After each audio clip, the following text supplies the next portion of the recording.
So when I talk about like the trans-noospheric biosphere, that's one way of talking about a situation that furthers the degree of entanglement between these two models. I don't think it's strictly possible to say that the biosphere is a part of the noosphere without also saying the noosphere is a part of the biosphere.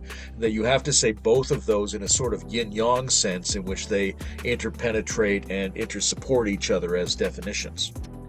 Hi, everyone. Welcome back to the Metamodern Meaning podcast. Joined again by Layman Pascal to continue our conversation, realizing the biosphere. Had a number of great conversations so far and looking to, unpack a little bit more some of these things, deepen into some threads that came up and also tackle some topics that people have been bringing up as we've been putting this stuff out there and maybe touch a little bit of some of the things that are coming up for people. So that's the agenda for this conversation. As always, I'm delighted to see you, Layman. You're looking very well. It's very spiffy and very dapper. What up, what up? I like how that gets increasingly truncated. Um, because I'm prone to over exposition, I'll just stop and dive right into the meat and potatoes of this. Which I feel like next area I'd like to explore here is sort of a continued refinement of the nature natural distinction that we've been parsing a little bit. But I think that there's an interesting angle to this question I'd like to pose to you to dig into the notion of entropy and its opposite, which is often called negentropy. There are other terms for this, syntropy, other things like that. This has sort of been. We've touched on this a couple of times, but I wanted to foreground it and get your thoughts on this because for me, this is really crucial, and I think could be a really interesting way to parse some of this a little bit further. So, I guess maybe to set that up, the way I think about that is entropy is a notion that we're probably familiar with from like the second law of thermodynamics.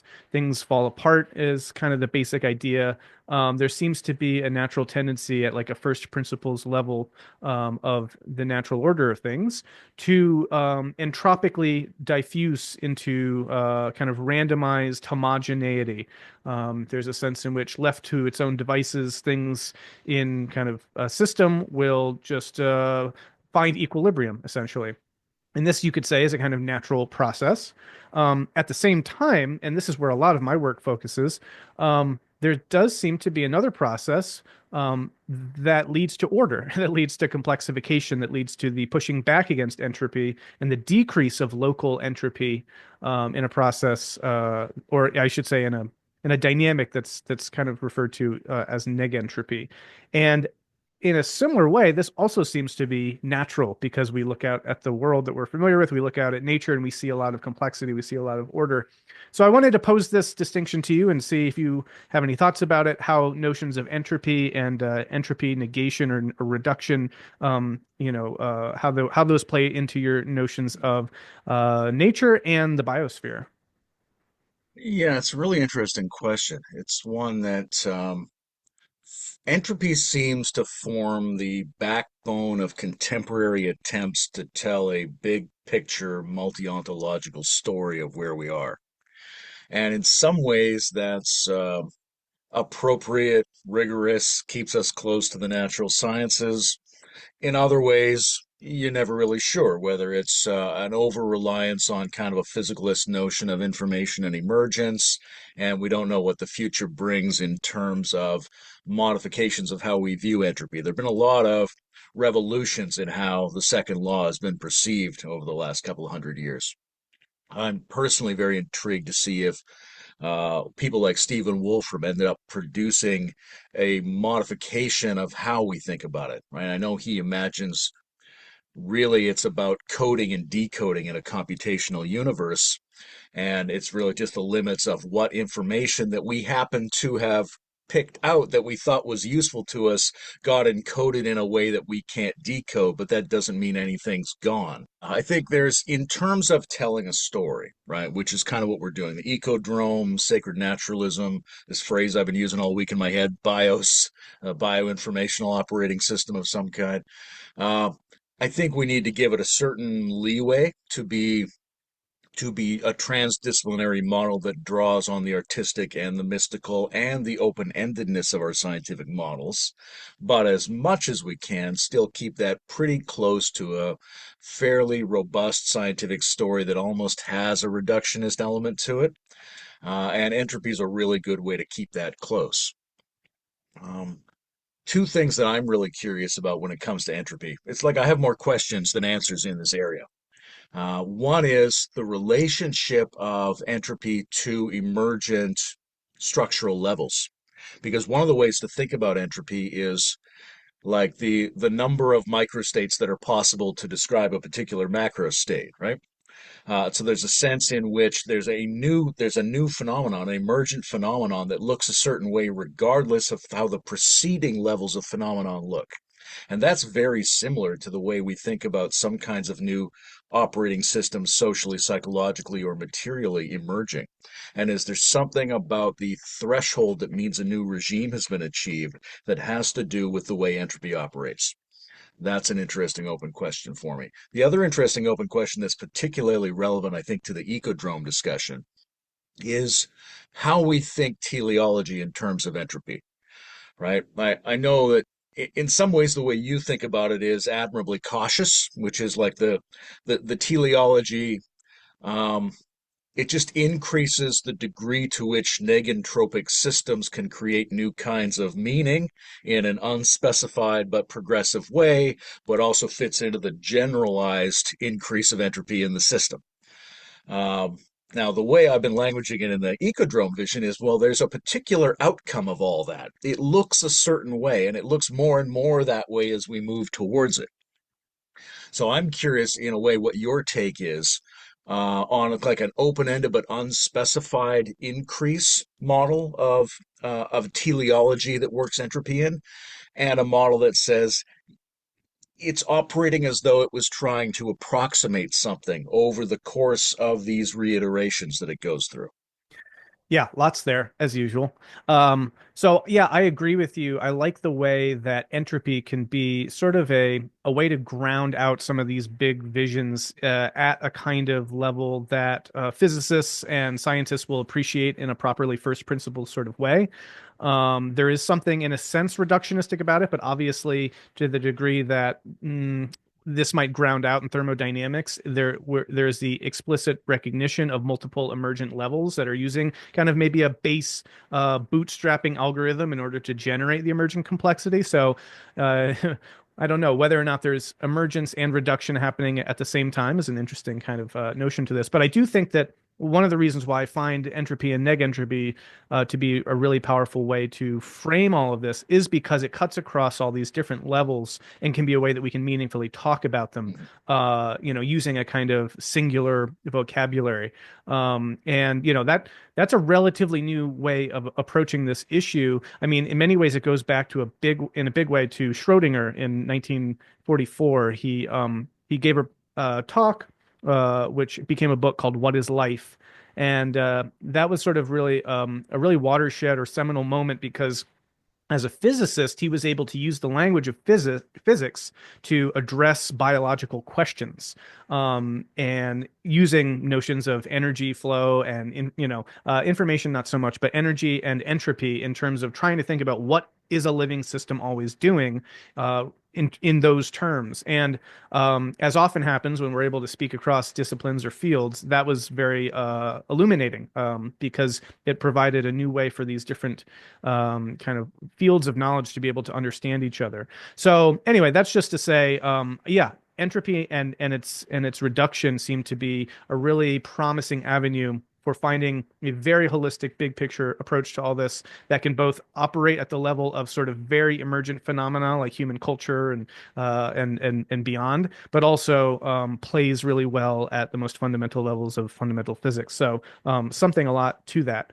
And then as for the next thing you were talking about there, in terms of those different kind of emergent thresholds and what becomes helpful to or necessary even to be able to identify sort of a new level. Um, there's a really interesting way that this has been articulated by a guy named Eric Hole. I'm trying to think of the name of the book. It'll come to me that he presents this in, published, I think, last year or the year before. But the idea is that he's actually talked about what he calls emergent causality in these terms. And without getting too much into the weeds, but at the same time, this is a great opportunity to get a little bit into the weeds of some of this stuff for people who like this kind of thing. You know, one of the ideas is like, how did nature get its scales? Is the name of a chapter in one of his books.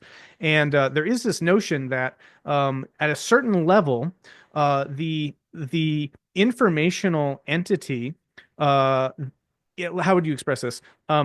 That let's say contains the enough microstates that those are no longer what is actually causally significant in the situation. It's actually the macro state level entity that how it is informationally constituted is where like the causal power lies.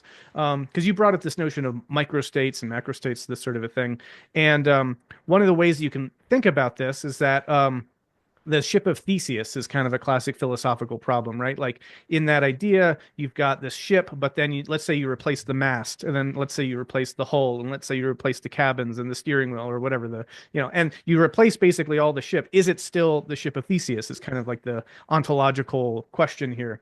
And in kind of information terms, what's interesting about that question is you can apply it to questions about emergence and sort of micro and macro states, because even though there's a shifting level of informational exchange, let's say at the micro state, at the macro state, it remains the ship of Theseus. And so there's a way of looking at the different orders or levels of phenomena in nature in similar terms. Like what is actually causally significant in terms of like Brendan Dempsey as an entity? Well, it's not just that I can decompose myself into all of my little microstates and then understand the macroscopic level of functionality. You actually have to understand me at a macro state level of functionality to understand that my microstates could shift and get changed out. All of my cells are going to be new in 7 years. All these kinds of things, right? It's the overarching higher level, macro level organizational information structure that is actually what's causally significant there. And then you can actually begin to see that those layers or orders or scales of nature through that lens. Interesting way, and again, kind of technical, and hope I didn't butcher that in trying to explain it because it is some rather technical stuff. But the point is, there are meaningful thresholds in the natural world at which, it's not just as simple as reducing something to its parts. You have to see it for the whole that it is, and the microstates are actually less significant than kind of what it constitutes. All right. The last thing then that you brought up was the teleology bit. And here I think is actually the stuff that I'm most excited about and interested in. And I think you're right. Like I am cautious because I want to present my work and how I deal with this stuff to a wide general audience. I want to be really rigorous and true to the science. I don't want to get too much out ahead of myself there. And I want to bring people along for that ride. So though it can be difficult how you can try to bring in teleology in a way that doesn't immediately just scare people off and freak out about the notion of these kinds of issues.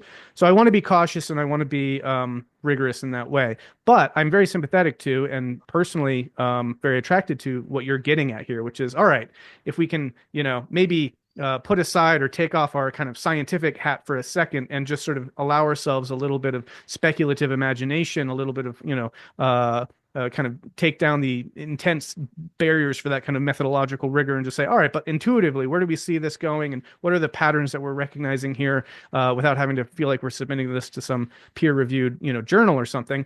I do see a broad scale orientation to these processes. And for me, it is exciting to be able to map those at deep levels of sort of causal understanding. But yes, I'm with you. I mean, this is it's not just that it's totally open-ended. I think that there is a directionality to this, and we can talk about it in broad, loose terms like entropy and negentropy, but we can also go, I think we can go deeper than that. We can be more specific than that. We can start to characterize what phenomena get produced as we move in that direction. And those are all things that I think we have to bring in the conversation. But so I'm with you on that. All right, that was a lot, but some Yeah. responses. Well, If people haven't seen the movie John Dies in the End, the first 5 minutes of that film, the prologue is a great alternate version of the same story as the Ship of Theseus myth. It's a beautiful monster hunting, strange, quirky little film based on an online novel. Really very intriguing, multidimensional.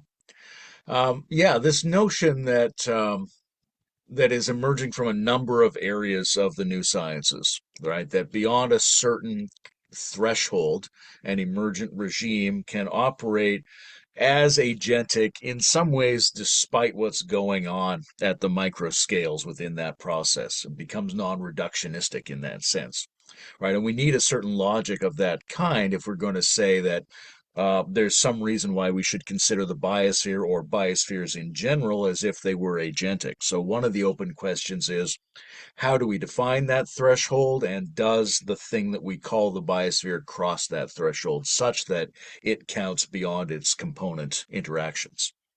That's a really interesting thing.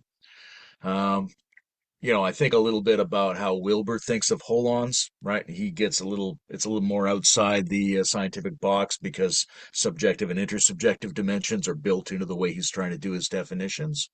But in that view of the world, the lower structures constrain the possibilities of the higher, but the higher, once it emerges, constrains the probabilities of the lower. Like once it emerges, it starts to skew what's possible within the structure that's given by the reductionist framework. I note, and we talked about this in one of the earlier episodes, that the guy who coined the term the Gaia hypothesis, Lovelock, a lot of his early involvement was around how you could use a metric equivalent to entropy decrease to essentially define the presence of a living system and then a biosphere in general. Now, there's some elements of that I'm not entirely sure about. I don't know how to verify whether or not his model actually works as a designation of a living system. But what stands out to me is um, the homogeneity of the sense of order that's implied by these models, right? So you can say, okay, we've uh, out of the entropic swirl of everything, there's a Darwinian struggle to produce stability and self replication in these negentropic systems that can build up to new regimes of negentropic exchange. And they have within their sphere, even though it doesn't change the background nature of the cosmos, less entropy, more coherence, more order. But is it purely the amount that matters, or are there qualitative distinctions we want to make within that? Right? Are we looking for just living systems, or are we looking for a subset of living systems who might be able to be identified in terms of their informational architecture, but which have traditionally been identified through the subjective and intersubjective evaluations of the noospheric agents on the planet? Right. So, in terms of the nature naturalness distinction, is there something similar where what we're going for is not just the endless increase of more order within negentropic subsets of the universe, but a particular type of increased order that skews toward whatever set of aesthetics like outcomes that I'm thinking could be a teleological force for us? Yeah. So, okay. A lot of things. Yeah. So this is really good, and there's a lot to this. I think. All right. So one thought that I have about that is that like we there can be increased complexity here that isn't necessarily like there can be different kinds of increases of complexity and all might not be of the same I don't know quality, I guess you could say. I'll use an example to get at what I mean by that because it gets at particularly at the culture level. Zach Stein has often made the point around the growth to goodness fallacy, which is that some people want to make the claim that if you just kind of move up the altitudes, as it were, you move up a hierarchical complexity, this has some kind of inherently normative component to it.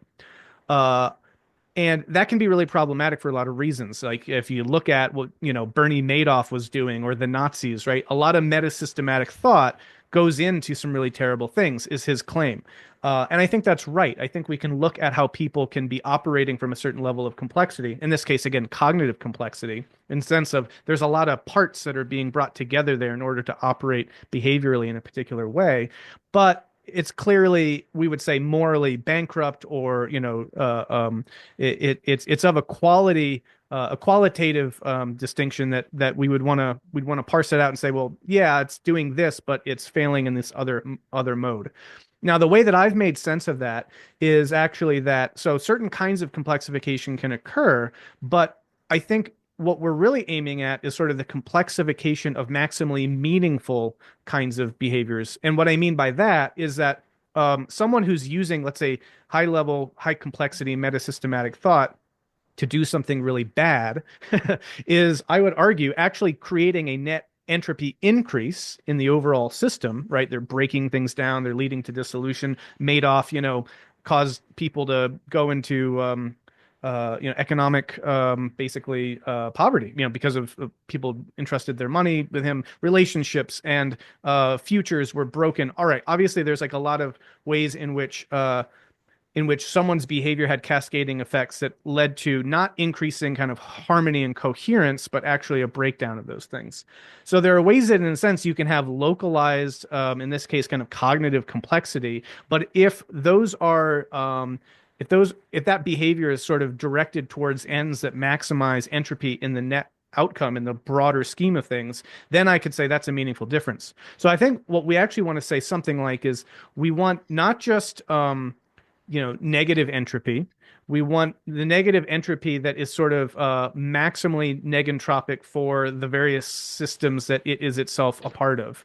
Um, that's an idea, and I think it's an easier idea to see at the level of cultural human situations, and maybe less so in other contexts where this is unfolding. But that's one way of appreciating that there are certain ways of parsing this out further. And I think, but again, it doesn't negate the notion that negative entropy is kind of the bigger goal here. It's just appreciating that it's maximal kind of realization that is actually what, in a sense, nature really wants. And that gets down to that like teleological element again, because I want to suggest that that teleological push of nature, even though we do see a natural push towards entropy, I think that what we are seeing is a deep structure towards like the deepest aspects of nature moving in the direction of this kind of complexity of this particular sort, as to produce increasing complexity in other places. And I think that that's what also where increasing complexity and cognition leads as well, because people come to see themselves as part of bigger and bigger systems, so that they realize, that there's kind of in their own self-interest, right? It doesn't make sense to produce entropy in your own backyard, so to speak, because you're hurting yourself. So there's more I could say about that. But what do you make of that idea that there's something about the way in which it's specifically negentropic activity that leads to net negentropic activity that's the sort we're kind of really zeroing in on? Yeah, it's very interesting. I think I mean, one way for me to think about it is that as there's complexification, reiteration, and increase of local negentropic systems over time, do they show increasing evidence of A, the ability to evaluate subsets of increasing complexity that they favor, and B, the capacity to skew in those directions? Right. And if we saw that from regime to regime, we might say there's like a hidden subtrend, right? It's not just increasing energy rate density, but it's that increasing energy rate density produces outcomes that skew increasing energy rate density in a particular direction. So that's something that could potentially be mathematized. We don't want to be like too simplistically vitalist and be like, well, negative entropy is kind of a feeling. You're vitalized. We're looking for things that are lively, and yet there are these emotive and affective and aesthetic and spiritual dimensions to it that can't just be reduced to configurations of information processing. But when we think about increasing harmony and coherence, and this gets to your point, I think harmony and coherence are statements of a relationship between something and something else.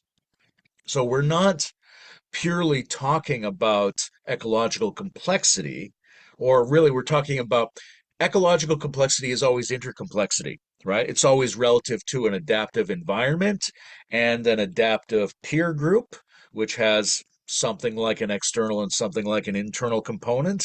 And it's all of those things over multiple time scales.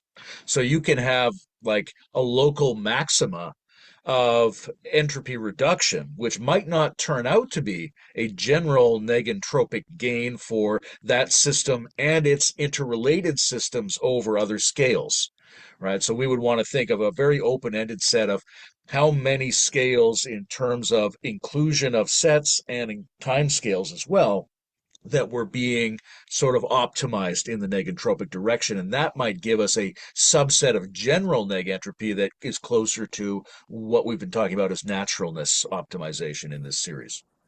Yeah, and I would even go so far as to suggest that sorry, I laughed at that because it's a very classic me kind of hedging kind of way of saying something. I would go so far as to suggest that consciousness, as we think about it from our human experience, is a kind of negentropic attractor for doing something like what you're talking about, right? It's like what human experiences of consciousness, and I'm not precluding other kinds of consciousness, I'm just trying to zero in on a particular form here. What it's able to do is take in a broad set of information and be able to make sort of broad level, categorical, abstract, reflective understandings about it. It's not learning in a kind of reflexive, in a reflex based way where, oh, stimulus leads to response. It's actually, I have a whole kind of world map and world model I'm working with, and I'm able to pause and kind of consider what would be the optimal outcome if I do this or do that. And so already in that space, I'm able to engage in certain kinds of reasoning and rational processes. And then I'm also, again, kind of able to extend that in the future, into the future and forward in time, reflect on things in the past, so on and so forth. But the point is, it's like there's a deep evaluative component that goes on in consciousness that isn't present in other kinds of learning behaviors that I think might be really key to what you're describing. And what's interesting about that then is that it does maybe that's suggestive of this notion that maximally adaptive negentropic entities that kind of this cosmic evolutionary learning process produces, um, they are going to tend in the direction of consciousness such as we experience it because it produces the outcome of being able to kind of expand that cognitive light cone to be able to make these kinds of adjudications, right? Because what I want to suggest is that in a sense, a lot of this kind of evolutionarily kind of gets determined post hoc what was adaptive, right? Let's say, oh, great, we discovered all these fossil fuels, and then all of a sudden we're able to do everything that we've done with culture. But then if we wind up obliterating ourselves because we destroy our environment and the biosphere and all that, then you could stand back and say, oh, okay, in the net sum of things that was maladaptive, right? So there can be local contexts in which you're decreasing entropy, but then if that leads to an ultimate destruction, then it's ultimately not successful. And we want to be looking at the broadest time scales and spatial scales, probably as well, potentially, as possible, and thinking in those terms, because that will be the things that will be maximally sort of negentropically adaptive in the grand scheme of things. And so things like stars and whatever that have had these long durations, are indicative of the fact that that was a really successful, in a sense, strategy. And we want to be able to follow those kinds of strategies into the future. Otherwise, what are we really doing? So what I would suggest then, yeah, is that consciousness might be a kind of attractor for the kind of reflective modes that allow for negentropic entities to eventually reach a certain threshold where they're able to become aware of and more causally potent for achieving the kind of larger scale negentropic effects. Yeah, that's an idea. Yeah, I think a point that I would make that I don't think is a challenge, I think it's implicit to what you're saying, but when we say larger scales, I think we mean larger ranges of scales, Mm, right? It's like how many different time scales and how many said like it's wiser for me to do a thing that is satisfying to myself over 3 seconds, but also satisfies me tomorrow, also satisfies me in a year, also satisfies my loved ones, also right. satisfies my local environment, right? And it's not that I should just switch from the lowest one to the biggest one. It's that I should do the largest number that I'm capable of, and that optimizing across that increased range of types of scales would count as action that was wiser in some sense.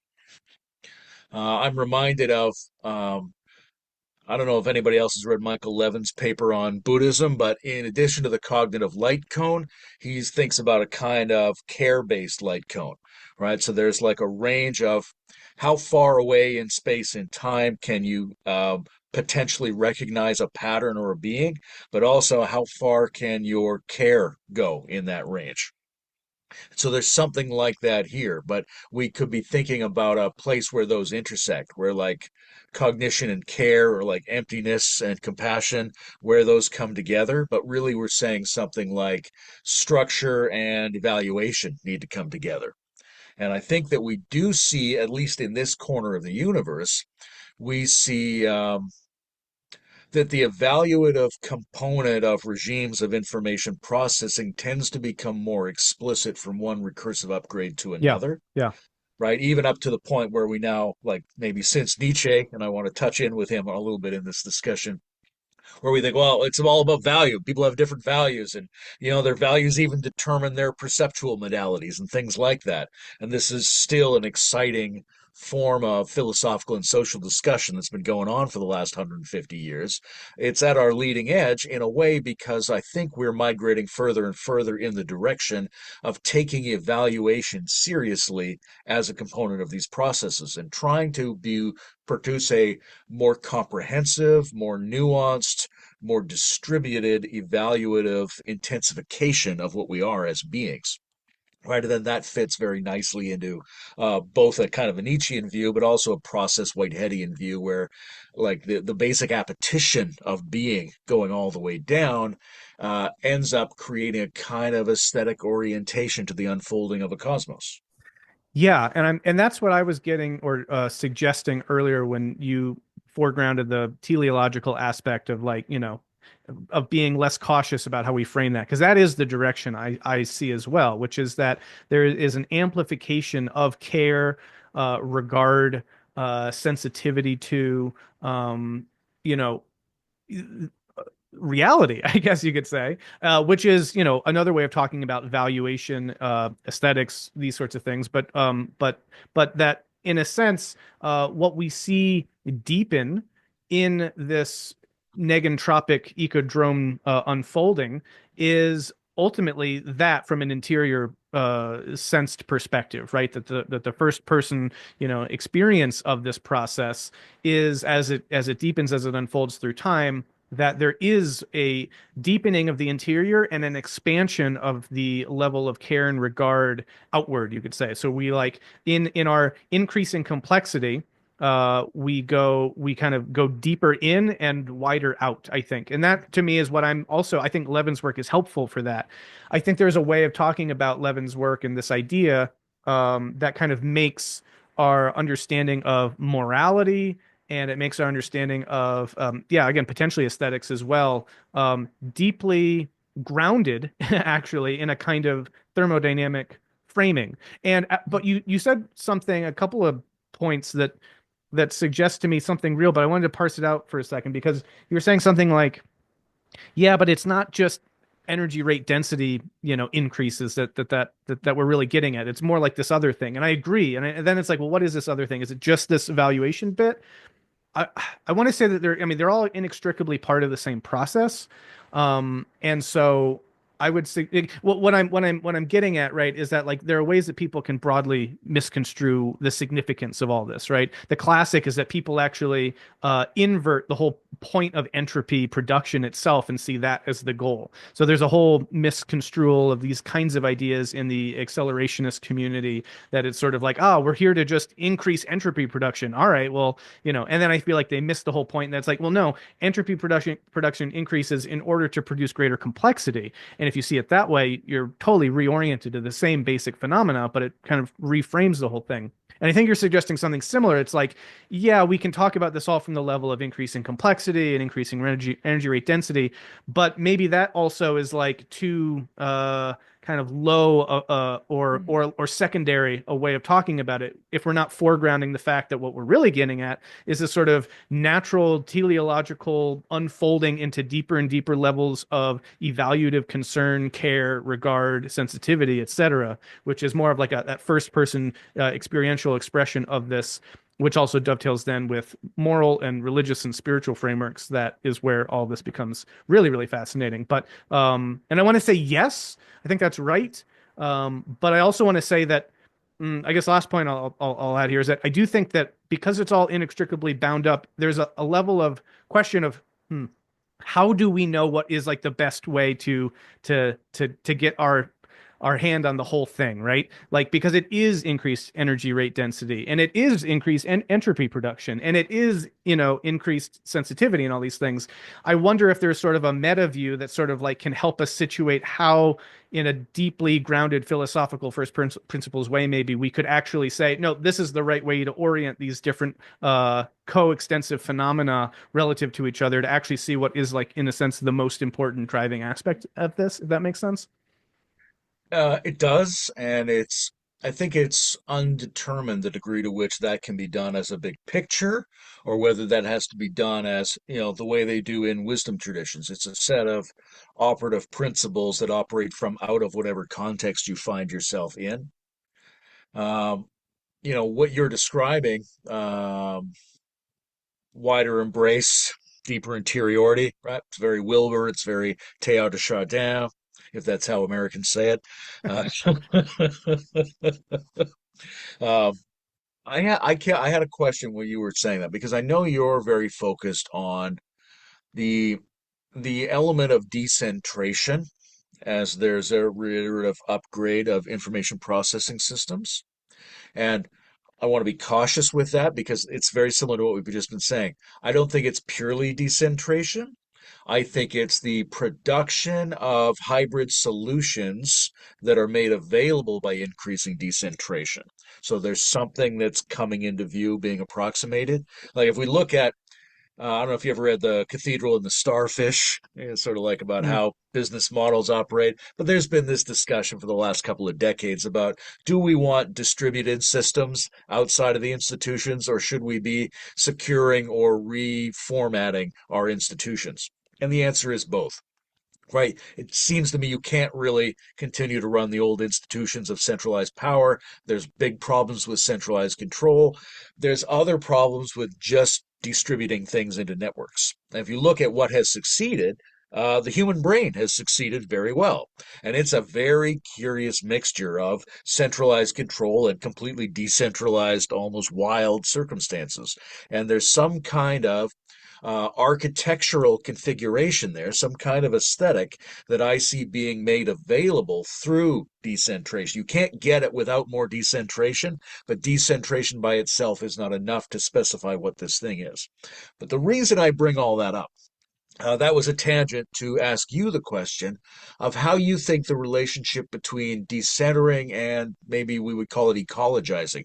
Because when you decenter, you're kind of becoming available to environment, to ecology. So are decentering and ecologizing synonymous terms in a way? Yeah, I mean, if by ecologizing, like what I would say is that as we decenter, we see more of how would you say? We see more of ourselves, and we see more of the context in which we're operating and are relating, and are there able and therefore able to make meaningful decisions based on that, right? So, for example, I think earlier we were talking about, in a previous episode, sitting on a bench in a park, and it's all just really beautiful, but there are those soda cans or beer cans and potato chip bags, what have you, right? Now, just to use that as an example, like, right, someone who might just haphazardly or thoughtlessly cast aside some litter in a beautiful park, um, I think that that's indicative of an externalization consciousness, right? There's a notion that, all right, I am a kind of particular system, and this is all implicit. I'm not saying people are thinking these things. I'm just saying this is kind of the logic of how some of this works, right? That, oh, okay, I'm done with this. It no longer serves me. Let me toss it away, and then it no longer affects me, and now I'm gone. That is there's a presumption there of what I am and what is not me, and how far what is not me does not impinge on me. And so a lot of the time, what we're doing is making rational decisions to basically say, well, I need to, take care of myself. I need to eat, right? So I need to, if I don't eat first, then I can't certainly help other people in their whatever they need. So there's a notion in which, okay, I need to maintain my homeostatic, nature and complexity and all this stuff. And that's how we engage in meaningful decision making processes.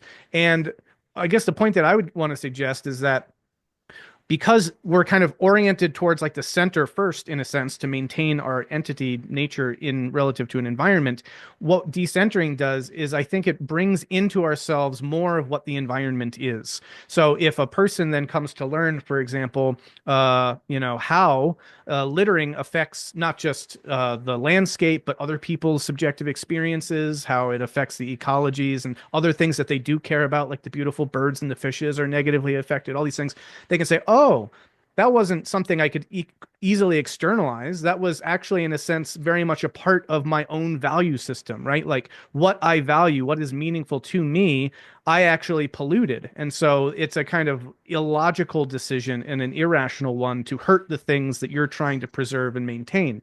And I think that what happens is as thought complexifies and we are able to decenter more and more, what we're doing is sort of like, oh yeah, I am more of the what I had thought was not me. Which again, a lot of this kind of deeply cashes out in ways that Wilbur framed really well, I think, in terms of where this process leads is expanding of the sense of self. So what I would suggest, yeah, is like as we in a sense ecologize, if I'm understanding that in the way you mean it, it is decentering because we're basically saying, what I'm currently viewing as like the ecology, I then come increasingly to identify with, and therefore it is more and more meaningful to me because we are in more and more inextricably linked. We are more and more inextricably a kind of mutual negentropic system. So that's how I'd kind of approach that. Nice. Yeah, I think we should, as we come up toward the first hour of the discussion, and I've got no hard stop today, but our friend Matt Segal has asked us to dig a little bit more into the mereology of noospheres and biospheres. Yeah. But one more thing I wanted to touch on, which is, to me, the Nietzschean question, because there's an interesting way in which um, the will to power, right, a kind of an as if subjectivity that's found at the most basic levels of the transformations of informational systems or energy that wishes to coalesce charge and discharge it in a relational way that inscribes its own interpretation on the world and that builds up by level to level. There's an interesting way of thinking how that works with survival, both, I want to say, pre and post. This is all very sketchy. I'm sympathetic to his position, which is that um, beings don't inherently want to survive. That's a secondary function. They're constellations of transformational processes that wish to undergo a certain kind of intensity of transformation. They want to have a feeling of empowerment. They want their becomingness to coalesce into an intensification of their experience of beingness. However, if you don't do that in a way that creates survival and intergenerational transmission, then you have no results. So 14 billion years into the system, assuming we don't have better math that tells us a different story at some point, we only have the structures that whose will to power have been expressed through survival. So they're very closely overlaid at this point. It's very easy to describe the system as wanting to preserve its structure in the moment and through future transmission of its information pattern, even if all of that is sort of the Darwinian whittling down of an original multiplicity of empowerment attempts. But that primary urge to increase that condition still persists under survival. So, like, uh, will to power has been constrained into structural integrity, and yet structural integrity can be constrained again by the will to power in the sense that as it moves forward, it's not looking just for the persistence of forms of any kind. It's looking for those persistences which also increase the Yeah. ability to experience these evaluative events. Yeah. Yeah. Yeah, I Yeah, mean, yeah, no so question. Just throwing that out there. yeah, and I'd like to hear what the pre and the post elements are to that in a second. But yes, I agree. And I mean, there's so much overlap here of or ways to bring in Nietzsche's thought with this whole idea. Part of why this whole way of looking was really powerful to me when I started to deepen into it is because of all the connections with other things like this. So I think that's right.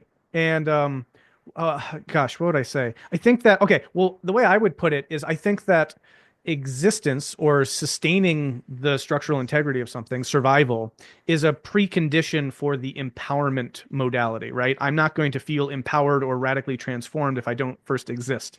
So I think that there's a kind of base level of like, you have to minimally meet the conditions for just existing in order to experience the will to power in that sense.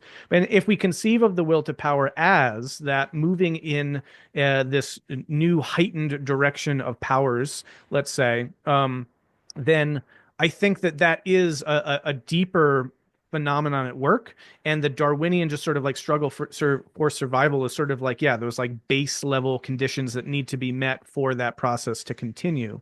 That would be kind of how I relate just existence to this deeper will to power.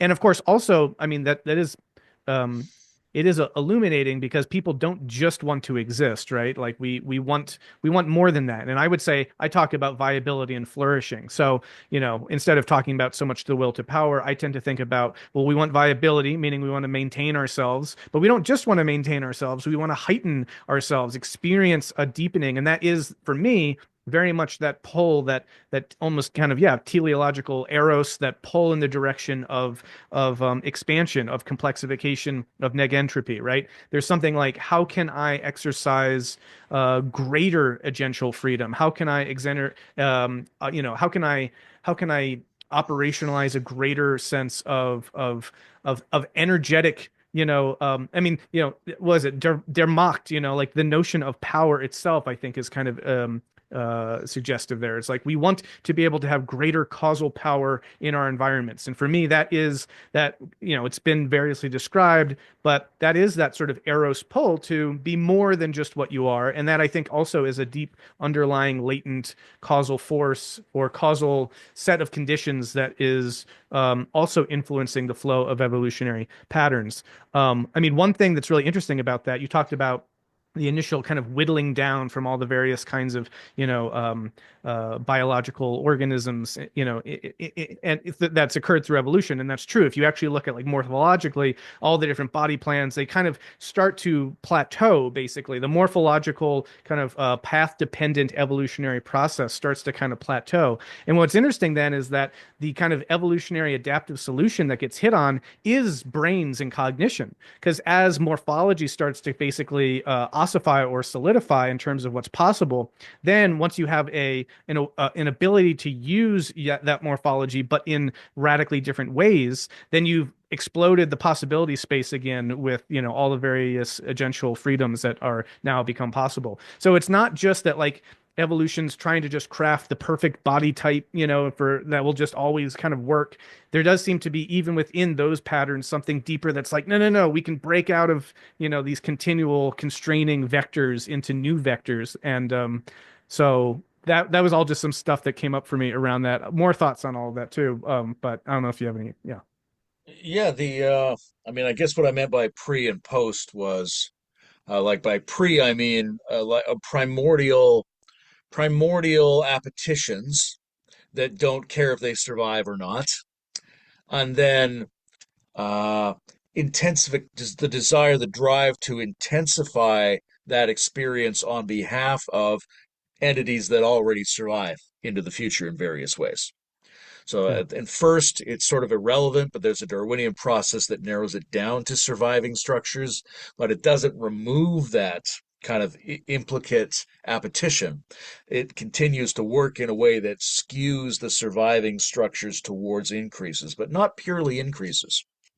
Right? I think this point is somewhat analogous to we don't just mean the biggest scales, we mean a broader range of scales where the biggest one Yeah. includes also the lesser ones because there's a situation where um, self-overcoming includes self-securing, right? There's a double move there. I call it anchoring and flowering when we were thinking about the whole Yeah. biosphere and what it wants to do next, wants to deepen, wants to go beyond itself.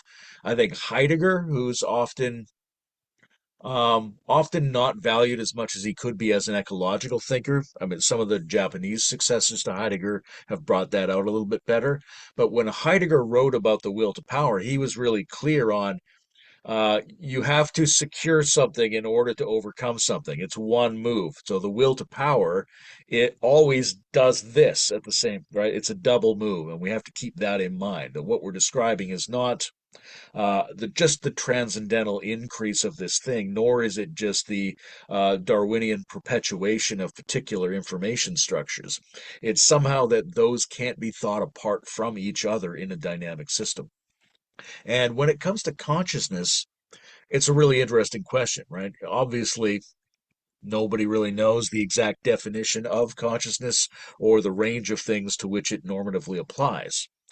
But I think one of the things, because that word is so evocative and vague for human beings, and also such a source of often unjustified pride, we're the conscious ones, that it is important to try to think of what we're trying to say by consciousness and whether or not we could say that another way, right? I think intelligence and sensitivity might be interesting things that we would see emerge in different formats of operating systems that we might not be able to tell whether they have a consciousness like ours or not. I think I've made this argument that the emergence of AGI, apart from just AI systems, requires something like a spiritual developmental approach for human beings, whereby we become HGI and not just the regular kind of auto fill in beings that we are at the moment who pride ourselves on being conscious, even though we're not that conscious. Another thing, another area I would look, and we haven't really explored this very much, but we should going forward, is something like anti-fragility. So Nassim Taleb will make a point like, I'd rather be robust and lucky than intelligent any day. And what he means is there are sort of structural approaches that make systems more viable given the unpredictability of the situations in which they're embedded over time, and that maximizing those principles is the most important thing, and that can be done consciously or unconsciously depending on the circumstance that it's operating from.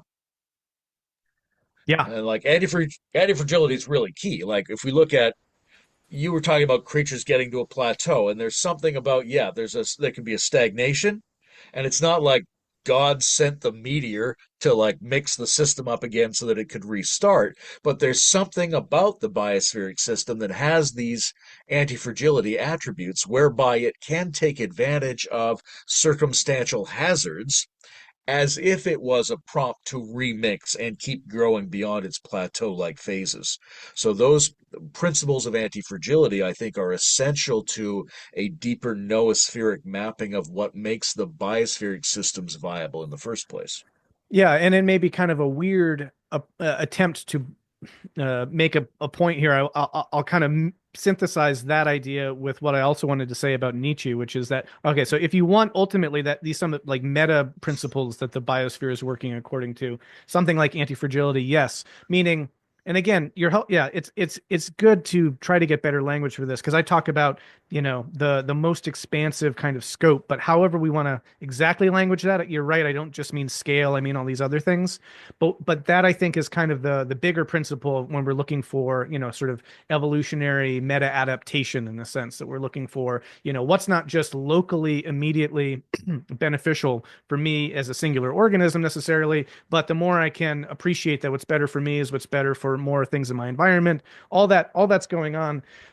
I just wanted to make this point about Nietzsche because I think that while he did really hit on a really powerful insight with the will to power and all of that, I think the way he tried to kind of deploy it wasn't always very successful because he missed this point. Like by holding up, say, like a Cesare Borgia as sort of like, a prime example potentially of the Übermensch. And of course, this also depends on how you're reading Nietzsche and what he's really saying. But if we're looking at figures like that, I would argue that figures like that, while maybe perhaps yes, in some romantic sense, realizing their telos regardless of whatever, and there's something heroic about that, etc. Okay, but probably not the most anti-fragile approach to trying to really consider what is what is the direction of the revaluation of values that we want to actually tend in. Like, I think that Nietzsche's critique of sort of, conformist, moralistic valuations is right. But then I think his sort of solution to that gets hung up on this notion of, well, so what we really need is some kind of just, heroic affirmational stance of people to affirm their own values against, regardless of the background, cultural context, etc.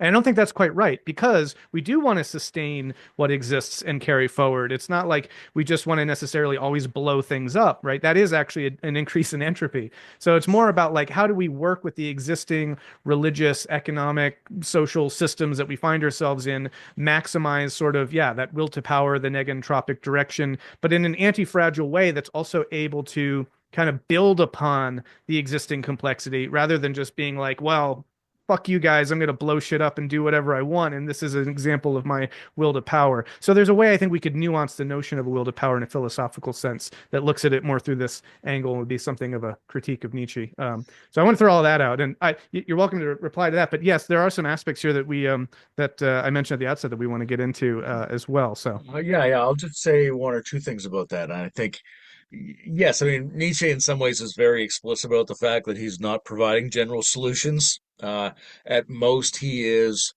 trying to create the conditions for the training of future philosophers. He's not solving world conundrums. However, there's a way in which, because he has this deeply conservative streak, that it's strange that we think of him as an advocate of radical transformation when he thinks of himself as a radical aristocrat or something like that.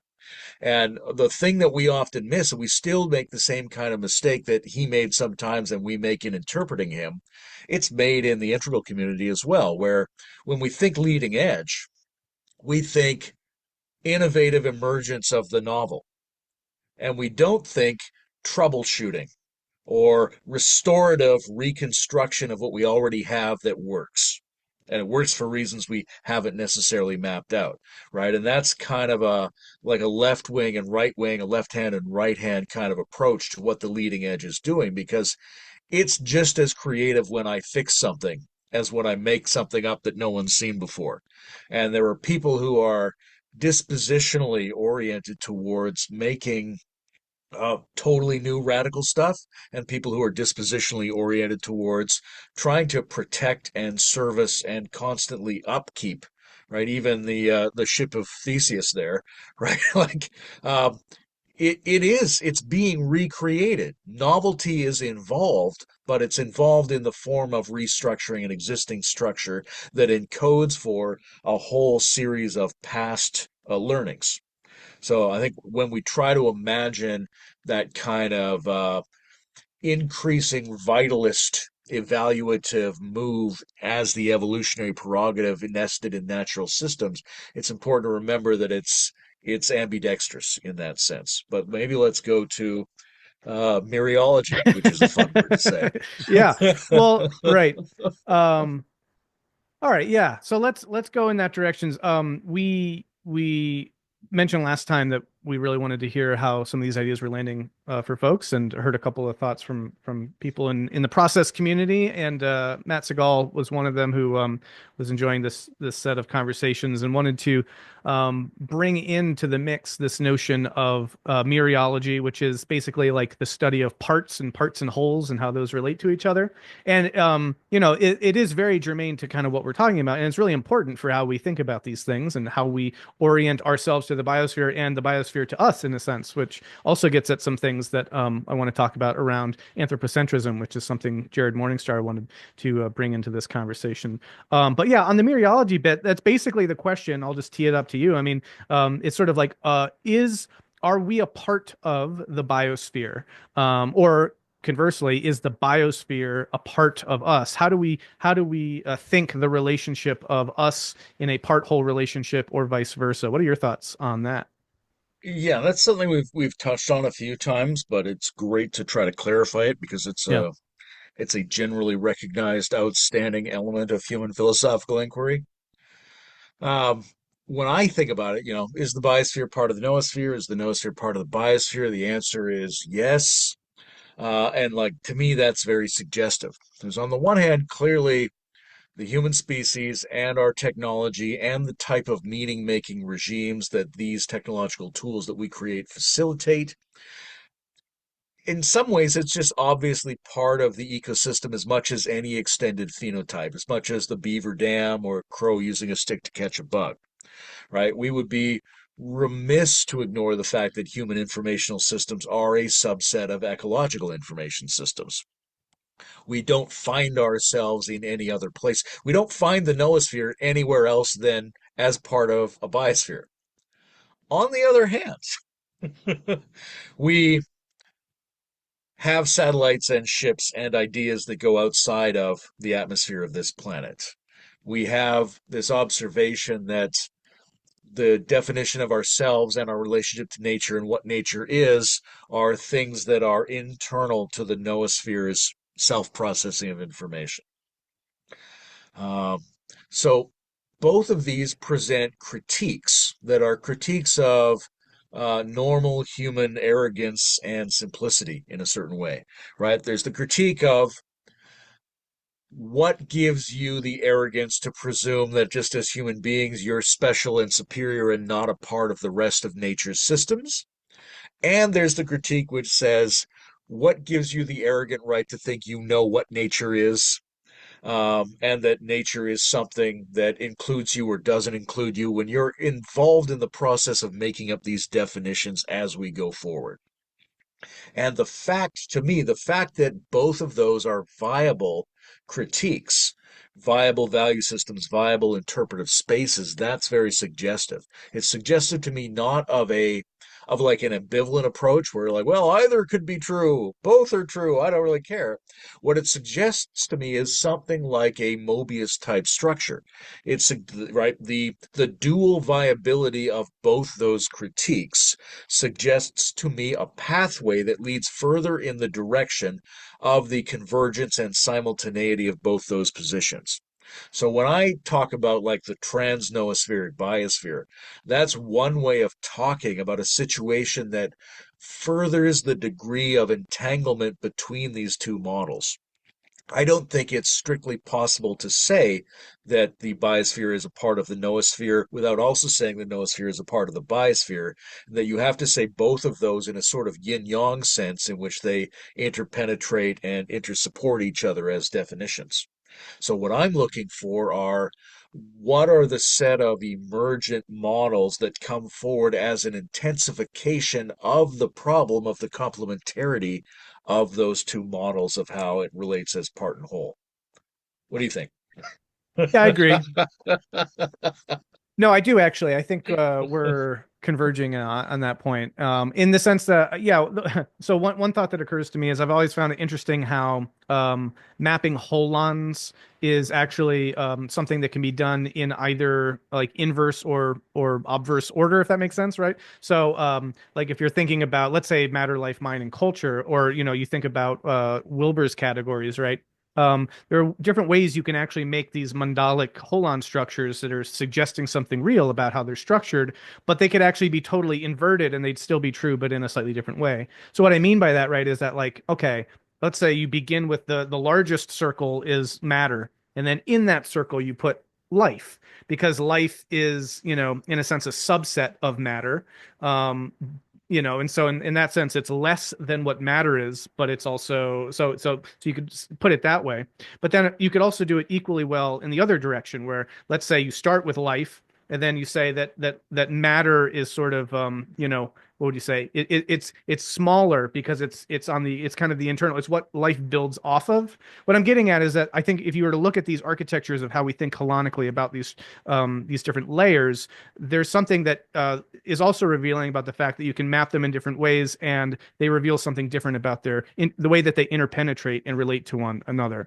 And so, what I'm really interested in is this thing that you're getting at, which is that once you do see the existence of one of these, it's not like you can purely just take it then in isolation. It seems to transform what came before.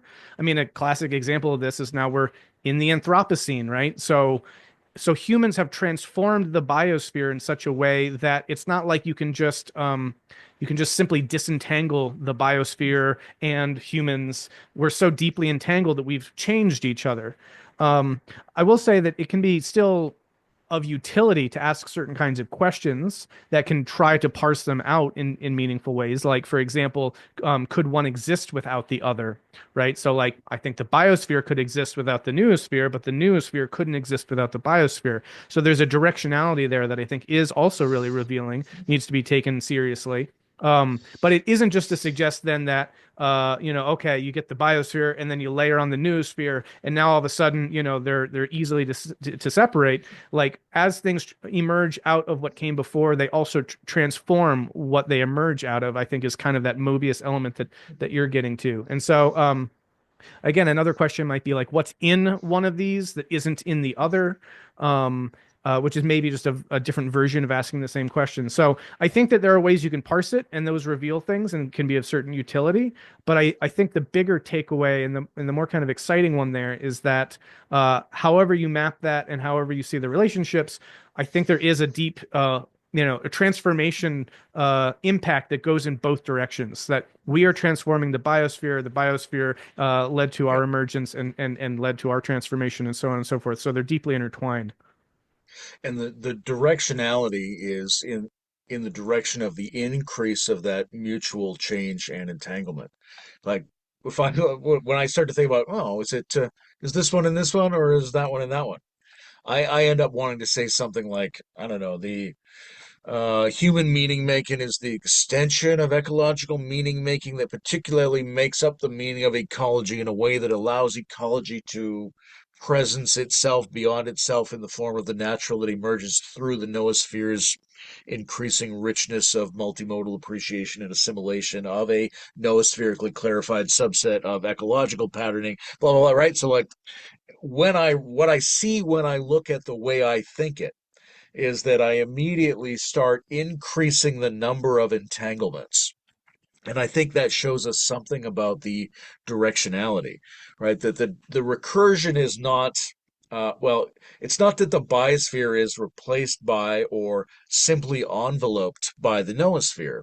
It's that the noosphere is an increase of a certain kind of entanglement that was implicit in the biosphere and becomes explicit at the noospheric level. The the mutual co-changing of ecological and anthropotechnical systems, when they are successful, create a kind of normative trajectory, so that when we think noosphere, we should be thinking more of the biosphere, and the more is sort of explicitly the noospheric element, but at the same time, it's the noospheric element specifically as an extension of the biosphere's attempt to do moves of that kind. Yeah, well, I'd suggest too that you could probably also parse like there might be mean how do I say this? So let's say when the noosphere takes into it aspects of the biosphere, the classic example we were using earlier is like the picture of Earth. Okay, now that exists in the noosphere, and so in that sense, the biosphere has achieved a certain level of, in a sense, self-reflection through the noosphere, right? And that's very clear in that case. But in another case, like if I'm um, okay, and then actually maybe I might disprove myself by being unable to find an example of this. But what I was going to suggest is that what if we're not actually talking about self-reflection on the biosphere? We're talking about something that might only purely exist in the noosphere. I don't know, maybe totally imaginal content or imaginary content, like purple tigers expanding indefinitely into sub-zero space. I don't know. That's just like something we can say that exists. You could say in the noosphere, but there's nothing about that is sort of revelatory about the biosphere. There might be a meaningful way in which like there is a layer to the noosphere that is over and above, I don't know, biospheric patterns in a way, just that it's untethered to them or something. That was something that came up for me while you were talking. Um, there's other ways in which I think that what we're getting at here is really helpful because it really clarifies some aspects of some of these maps that we use that can, I think, very easily be misunderstood or misconstrued and then prove problematic. Because if we do just kind of think of this all as this kind of layer cake building on itself or an onion or something, then I think we're missing something really important about how each new layer transforms what comes underneath it, and that each new layer underneath what comes out of it is also impacting and transforming what emerges. And it actually reminds me of how I am probably misconstruing things that Benita Roy is talking about, which is something about how, like, as we, in a sense, I'll, yeah, I won't necessarily lay this at her feet. This is my construal of it. Something like, through the learning process that humans engage in, as that kind of expands, we're actually going deeper and deeper into our own layers. The way I tend to think about it is that, like, a child is really assimilatory to noospheric patterning when they're born. They'll kind of equate everything with, oh, that's a person, and it's very assimilatory. It's very animistic in nature. It's kind of anthropocentric in nature. It's seeing everything in human terms, and it's only through development and increasingly accommodating ourselves to reality that we're able to take in more of the non-human aspects, the non-noospheric aspects of reality. Like, it takes a long time before you even get the idea of, like, a rock just being matter, right? Just inanimate. And I think that there's something instructive there about, like, it that part of our own learning process is learning to take on their own terms those deeper layers that we actually have to increasingly parse out of our own experiential states of consciousness, when we have to then learn what is different from, the noosphere compared to, say, the biosphere or the physiosphere. That's actually a differentiation process that is surprisingly difficult. We don't start out and everything immediately is obvious to us as, oh, well, there's rocks, and then we learn, oh, they're living things, and oh, and then we learn they're whatever. You know what I mean? It actually works down. So yeah, I feel like the basic takeaway there is that, as, in a sense, the noosphere itself develops more and more, it is actually going deeper and deeper into integrating the layers of what make it up to begin with. I guess the last thing that just immediately occurred to me as a great example of this, our exploration into the realm of subatomic particles in physics, right? It's taken a really high level of development of noospheric thought to be able to drill down to the deepest levels of ontological reality. And that, to me, again, I think there's like this mutual direction of flowering and anchoring. It's like, as we flower out into the noosphere, we're anchoring deeper down into what we are. And yeah, it's sort of like the horizons of human thought are then also like the deepest strata of where we come from.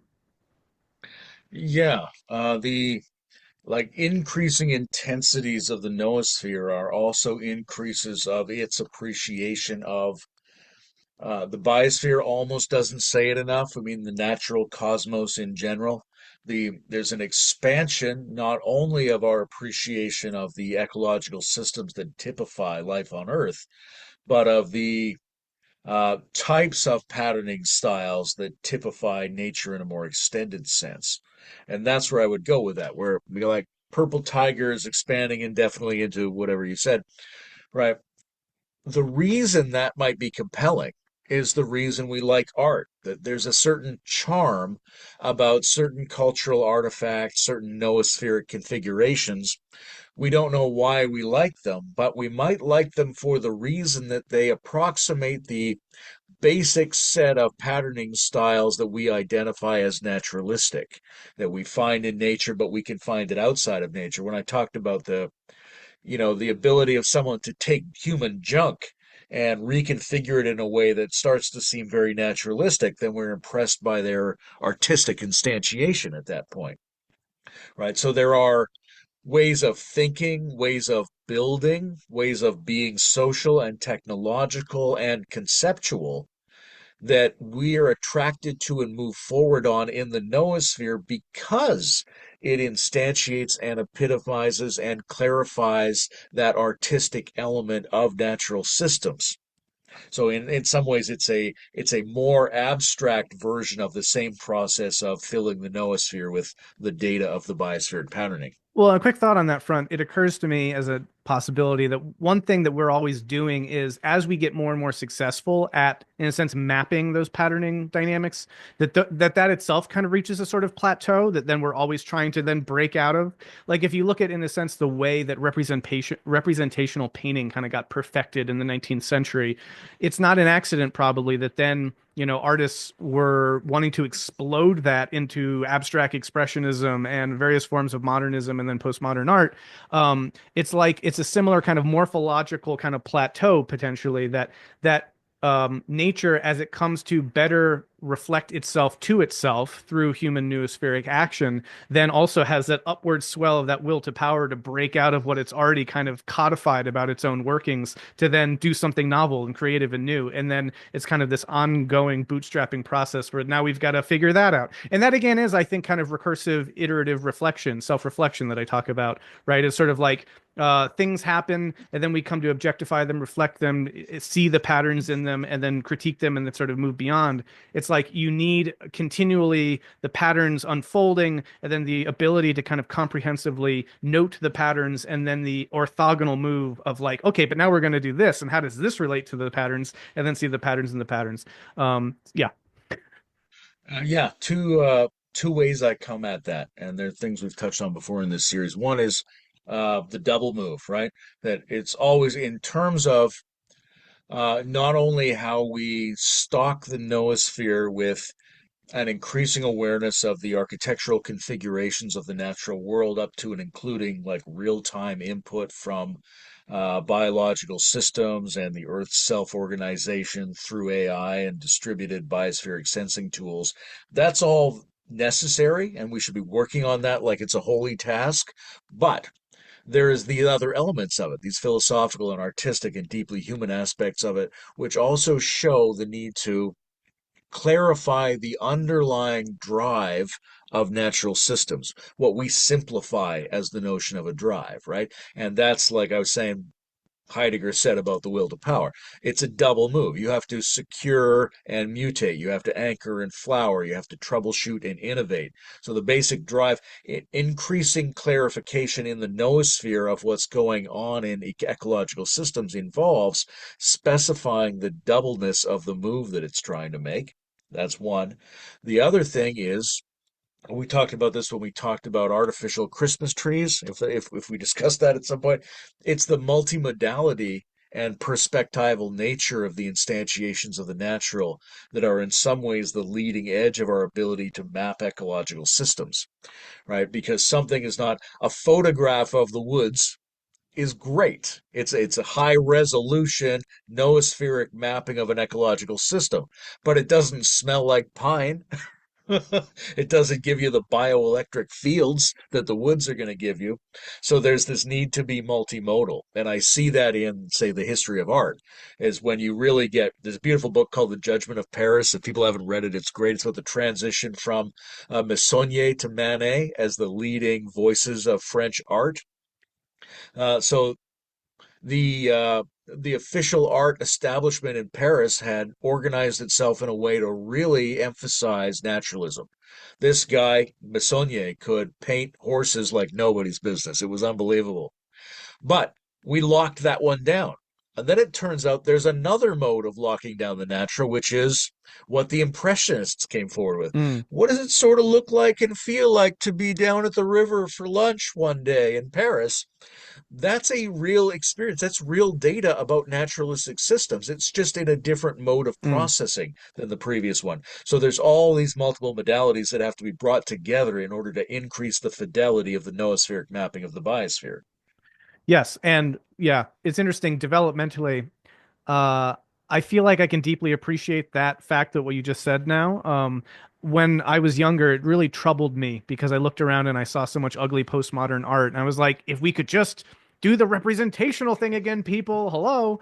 I think though, I mean, this gets also at some interesting ways in which, kind of historiogenetic development and ontogenetic development can really be out of sync and cause a lot of internal anxiety for people. At a certain point, if you've tracked human cultural evolution, it's like, yeah, it's a great idea what the Impressionists are doing. And of course, it makes sense what the abstract expressionists are doing and so on. At another level, if you're not familiar with that and you're just seeing a bunch of blobs on canvases, you're like, what are you people about? So anyway, that's a conversation for a different day.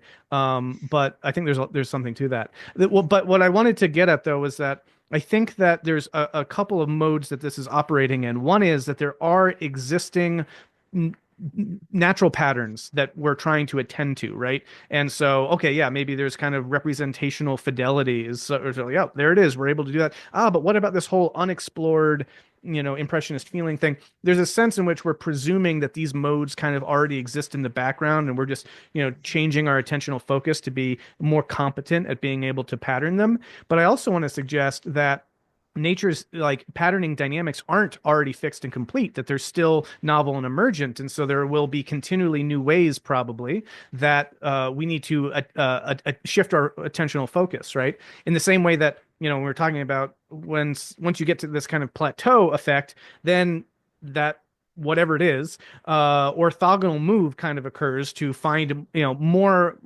spaces of degrees of freedom in the possibility space, and that's genuinely novel. And I think this is this kind of Whiteheadian creativity, at the source of things. So I just wanted to throw that in because yes, it's like we are increasingly trying to map in more sophisticated and accurate ways the world that is there, and we are also inventing and part of a general creative process that is producing new emergent levels of natural patterning, that is sort of again going to be stuff that we're going to need to then attend to and be able to map better. And so it's a kind of recursive process that never really has a telos endpoint in the sense that it's all done. It's like a telos endpoint of that's the direction that we move in, and things are always kind of getting layered and layered.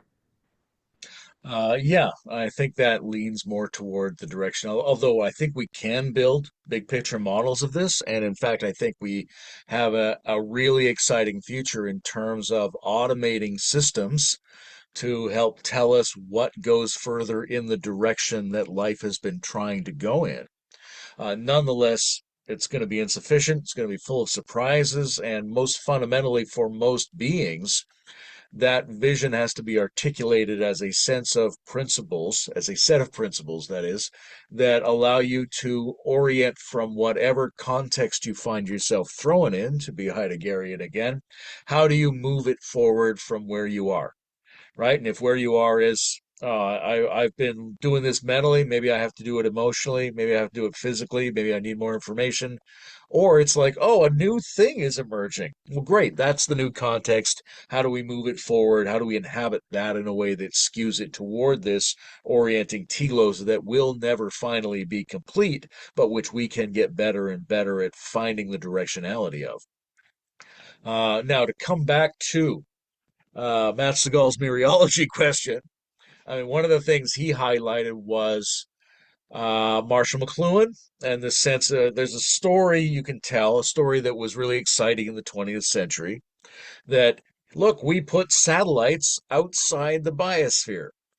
That, though they're like cameras, we're all on stage now.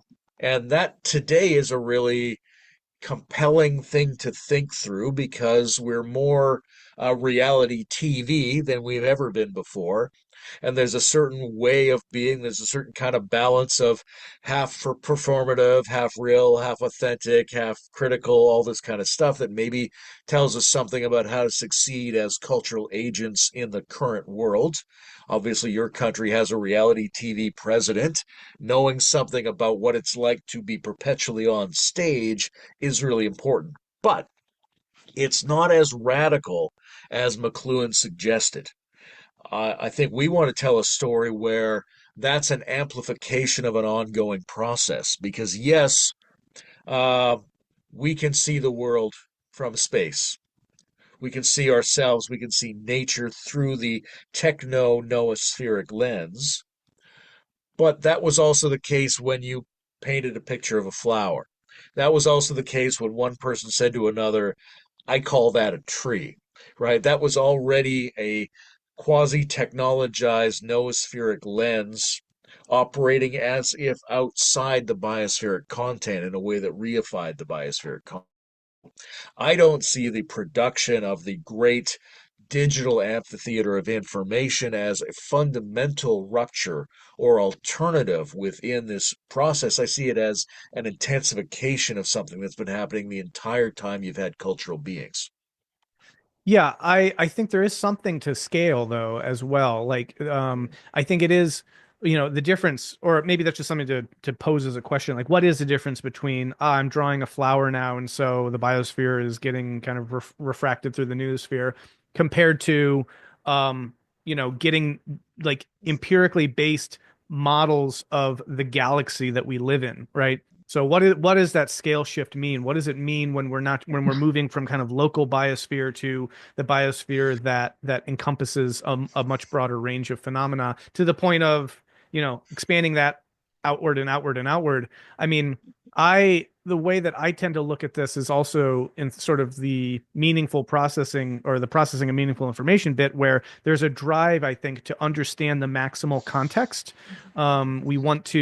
We don't just want to understand flowers or even just our immediate, neighborhoods. There's something vitally beneficial for us as living organisms to have the broadest scope possible. And I'm not sure if that how germane that is to this, and I don't want to necessarily take us down that rabbit hole, but there is definitely, I think, part of this drive of reflection on the biosphere to get the biggest picture, right? Because I think also when I see that picture of Earth, I want to see a bigger picture. I want to see, all right, but now then, how does this fit into the solar system? And the fact that we even have knowledge to talk about solar systems and galaxies and cosmic filaments, like there's clearly a drive in the direction of maximizing the environmental context in which we're operating, because I think that there is the possibility, the potential that in that framing we get a better grip on reality and are, able to orient better and more wisely in our own context. Yeah, that brings up a couple of things for me. The first, I mean, when you said linear, I thought of we haven't really seen the noosphere yet, right? Like this is Lovelock's position. The noosphere is essentially going to be populated by AIs, is what the guy who created the Gaia hypothesis says. I think that's a way of thinking, oh, the noosphere we're used to from a couple thousand years of human beings is the noosphere, but really we've only seen it beginning. And it will have something in it like a phase transition, right? That the linear buildup of knowledge of natural complex systems eventually reaches a threshold beyond which it has a completely different vibe and style of engagement in the world that I want to call the transnoospheric biosphere or have some other name for it, the ecodrome, bios, whatever it is. So I think there is a sense in which the accumulating mapping of ecological systems by noospheric systems reaches a critical threshold at some point and becomes, crosses the fifth joint point, becomes some other phenomenon. I think there was a lot of 20th century, residual 20th century fear of getting trapped in an overly mechanized world, right? How many episodes of Star Trek were Kirk versus a computer who just can't feel and he blows its mind with a paradox or something like that, right? So I think McLuhan still had some of that. I think Heidegger had some of that. I think this notion in Heidegger about the technical modality, the enframing universe, the left brain tool using mind has led us down this path where we've sacrificed the poetic experience of beingness itself. I think that's overblown. I think in some ways that comes late on the heels of 19th century mechanistic reductionist science and doesn't really appreciate the second half of the 20th century scientific discoveries about how patterns operate. Because I think uh, the technical mind is at the very leading edge of appreciating how rich and non-compressible and diversely unfolding and symbiotic and generative the systems of natural complexity actually are. And I think that the question of whether or not the noosphere has gotten out of control in a way that separates it from the biosphere and becomes this neutral inspector of living systems that can't really appreciate them, a kind of fear that we see even in the way we think about the unfolding of AI. I think that's overblown. I think that makes too much of the contrast between technological and living systems and doesn't fold in enough of their mutual generativity.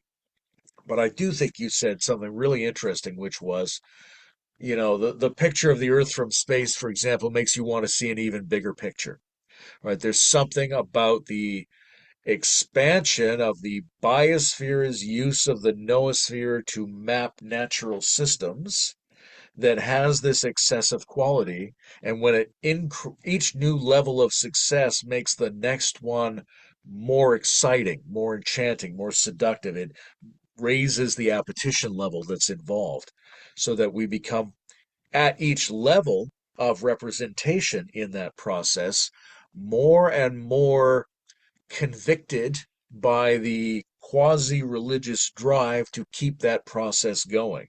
And that brings it back around to the sort of the spirituality that could be considered to be latent in both the way we are troubled by the human relationship to the ecosystem and the way we are impressed by the noosphere's ability to give us information about natural systems. I think both of those speak to a fundamental drive being catalyzed to a new level by the noosphere was implicit in the biosphere. And as it succeeds, it makes us want to have it succeed even more. It's got an accelerationist component to it in terms of our desire to participate in the clarification and intensification of that specific kind of optimization. Yeah. So, couple things. I agree. I think that that fear of the iron cage, the mechanization taking over the whole topos of, but Data, is he human? He can, what's an emotion chip? These sorts of things, and the Borg, all this. There is this specter in kind of 20th century modernity of the takeover of of the machines versus man or something. And I agree with you that as our technology itself has become more sophisticated, um, we've had to dig deeper into the natural patterns that I think actually obviate a lot of that fear, because in doing so, they necessarily take us closer to natural patterns where we feel more at home and less frightened in that sense, because these are the kind of more these are the biomimicry processes that kind of reveal those deeper patterns where it's like, oh yeah, this isn't just some brute force machine. This is actually very natural like. So I agree with that. And I also think that there's something to that phenomenon which speaks to a also kind of lingering holdover of like mysticism in a pejorative sense, right? I don't mean mysticism in the sense of, oh, we meditate and we have altered states. I don't mean that. I mean mysticism in the way that people used to use the term, which was pejorative of like, oh, you don't know the cause or an explanation, and it's just a mystery, and you're not even interested in trying to learn. You're just happy with it being occluded and mysterious. Like, that's a lot of what I see lingering still in some questions around, questions of what is the human and what is the human's relationship to technology and all this stuff. For me, learning the deeper causal mechanisms at play in what make us human and what is meaning, and probing these questions is not something that, for me, decreases mystery in the positive sense. It increases it, makes it more sublime. And I see a lot of reaction against trying to move in certain directions like that, unfortunately, because I think there's this sense of, but what if we lose what makes us human, and this sort of a thing. I think a lot of it's well-meaning. I just think it's, as you say, kind of overblown and misses the point. The other thing that occurred to me, what you're saying, is that I think that that move to want to use the noosphere, the biospheres wanting to use, in a sense, the noosphere to get that wider scope, makes a lot of sense from the advantage of, well, the biosphere itself has an environment, right? Like the biosphere is itself a kind of entity in a potential other broader environment of biospheres, it's like when we treat the Earth as an entity and not the container in which human entities are operating, but its own kind of entity on its own terms, then its environment is this space context. And so, in the same way we talked about how it becomes valuable, for example, to be able to track an asteroid before it destroys the whole biosphere, like, and we can use technology in the noosphere to do those sorts of moves. I think that in a sense, there's a biospheric impulse to kind of look around and be like, what's going on out there, in a sense. There's just something that was an enticing way of, potentially probing that idea further, that we're not just interested in seeing out into space further and further, but the biosphere itself in some ways is and uses us to kind of be that sentinel function for it. And then the last thing was the idea of seeing the noosphere is really interesting, actually. We've been talking about seeing the biosphere, realizing the biosphere, but when you talked about that, it made me realize that we haven't really considered the fact that like the noosphere doesn't really know what it is. It's not seeing itself. How do we realize the noosphere? Which I don't know. Maybe we need another series. But there's a sense, right, in which like what would be the equivalent of getting the Earth from space picture for the noosphere, right? What does that look like? If does someone one day come out with a chart and they're like, "Hey, I mapped all of the internet and all of human communication and language, and here it is in a chart or maybe an equation or something."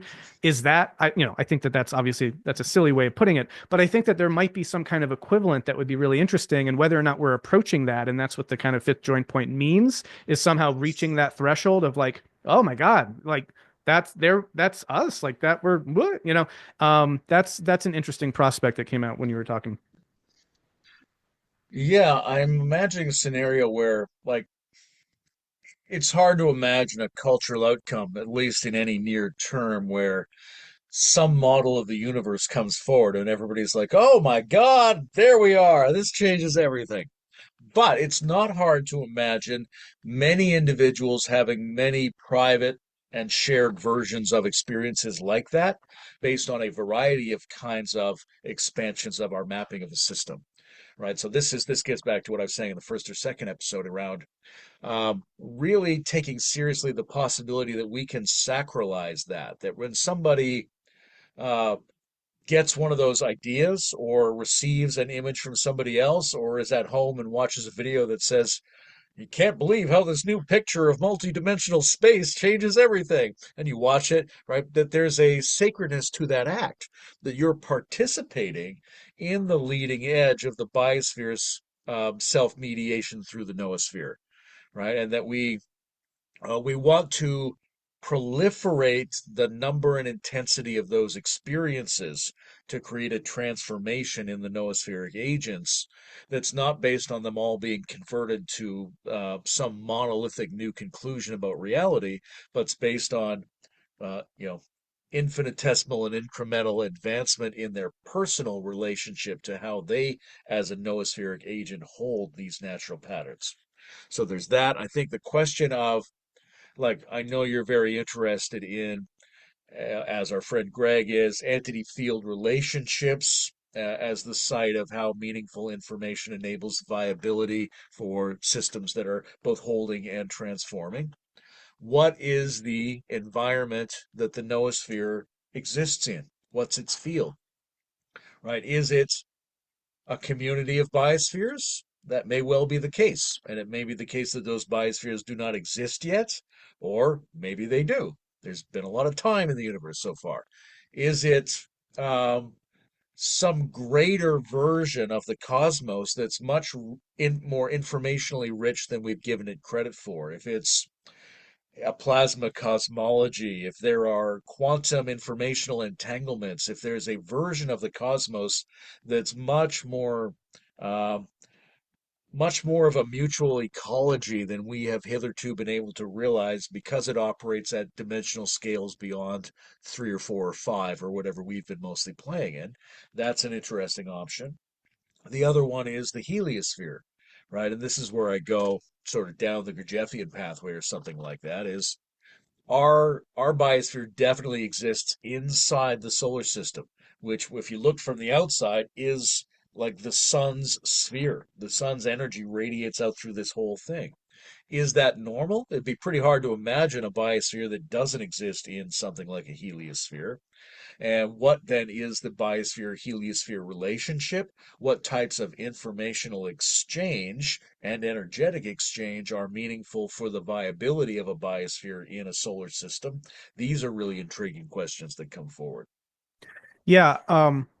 So I was thinking when you said when the noosphere, what's the context of the noosphere, which expands not just what's the context of the biosphere, but it does the noosphere exist in context? That's a very fascinating idea, which of course then leads to, notions of other worlds in which there's intelligent life, that sort of thing. And it kind of gave me this notion immediately of like take the quadrants, right? And the lower left is sort of in some ways you could talk about that collective notion of the noosphere. It's the collective, the worldviews of individual human beings. And so if you were to actually collectivize that, right, what is the collective for the collective of basically you get like a 3D quadrants model, right? Where it's not just a two-dimensional thing and there's a lower left because actually now, well, there's another axis that you could look at and you could actually start to compare kind of lower left quadrants in different contexts, which would be interesting. But the other thing I was thinking for all that was, we talked earlier about like doing like humans performing a kind of shadow work or parts work for Gaia, for the biosphere. And then I thought, in terms of, I think you could say the same thing also about the noosphere. We're talking about, like if the noosphere hasn't seen itself yet, you could say that there's a way in which it is unconscious to itself. And so, in a sense, what we're working towards is trying to make the noosphere conscious to itself. Arguably, maybe that's a good way of framing it.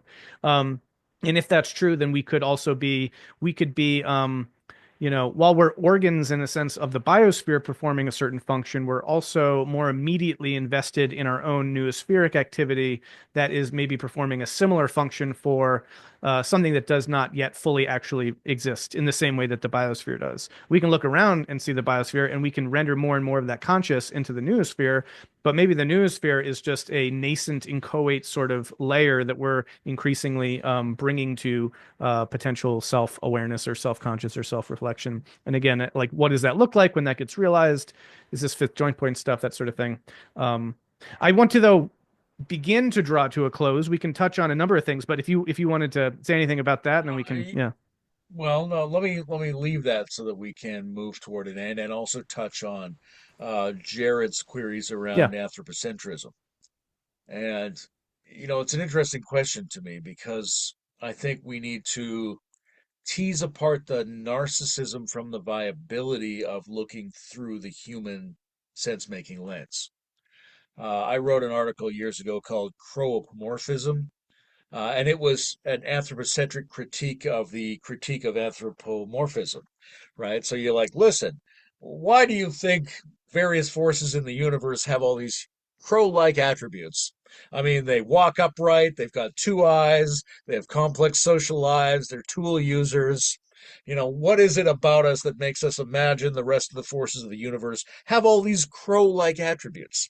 Right? It's a silly thing because what it says is the critique that we are over imagining forces in the universe as if they were like humans is biased, as it's anthropocentric, right? We assume we're the only ones that have those attributes, but in fact, many species have those attributes and they've been emerging over evolutionary time. So the kinds of attributes that we can be critiqued for projecting onto natural systems are not necessarily attributes that are specific to our species. It's in fact anthropocentric to imagine that we're being anthropomorphic in many respects. And the reason I like that is because it sort of draws together the critique with the viability. Like the kind of looking, the kind of evaluating and sense making that humans do. Why are we imagining that to be so peculiar and unique to us that it can't possibly be used as a valid sense making mechanism within the context of the natural sciences and the rest of the cosmic systems? Why would it not be embedded in those systems? Just like the human attributes are embedded in the same evolutionary process that produces the attributes of the crow. So, shouldn't we be thinking not how do we make sure we're not projecting our unique, special, only human form of viewpoint onto the system? Shouldn't we be thinking, how do we do a good job of doing what the whole rest of the system is doing, which is looking from its particular perspective? And that gets into Hegelian questions about the relationship of the particular and the universal, right? Like we sort of know socially, do all lives matter or do black lives matter? Well, it looks one way on paper, but in reality, people who say all lives matter tend to be reinforcing a specific ethnocentric bias, and people who say all Black lives matter tend to be reinforcing a kind of universality that's found only in the marginalized, peculiar instance of the moment. So there's a way in which the universal only shows up as the peculiar, and there's also a way in which the cosmic and biospheric knowing of itself is only available through the self-referential peculiarity of the human gaze, which does not fall outside of that position except where it narcissistically imagines that it's fundamentally different, distinct, and unique from all other systems. Yes. So again, a lot here. So many things. Yeah, I mean, there's when we acknowledge that there is a universal perspectivalism at play here, right? Then yes, exactly that. If we want to single ourselves out as uniquely performing that function, that is anthropocentric, to the extreme. And it's a great. There are so many ways actually in which a lot of postmodern thought goes awry, in particularly like that direction of like we somehow. Anyway, I'll leave that aside. Different point about language and other things. But yes, when we acknowledge that everything is coming, well, this is where the entity field thing becomes really helpful because, right, like all knowledge then is conditioned in that way. And all knowledge is then contextually sensitive to the entity field relationship. Evaluations are contextually sensitive in that way. And there's a really interesting aspect to universalizing in a sense the relativity of things and it gives you the sort of Einsteinian move, but in terms of epistemology in some sense. So I want to suggest that like when we recognize that what humans do is akin to what all living organisms do of seeing the world through their lens and understanding it in those terms, there's something clarifying about that doesn't just leave you in radical relativism. It actually universalizes perspectivalism. And so, if we can appreciate that, then we're actually being entirely universal in anthropomorphizing certain aspects. That'd be one argument. We do also, though, want to genuinely incorporate, though, those different lenses then and the different perspectives. Like, I don't just want to know how a human sees the biosphere or the world. I want to also know how a crow sees it. Wouldn't that be cool if somehow we could communicate, we could somehow transfer crow perspectives into a broader space in which that was a part of the knowledge base that we could. And I think AI is again starting to lead the way into that as potentially we could communicate with other animals and get a sense of how a crow sees the world in some way. Big philosophical questions here as well, though. I mean, like too big to really unpack in all this. Like Wittgenstein said, if tigers could talk, we couldn't understand them. That sort of a thing. So anyway, but leaving all that to the side, I would say we do also. So we want to acknowledge that the human perspective is unfolding in a set of other perspectives that it would be advantageous for us to integrate, without denying the fact that all of these perspectives are views from somewhere.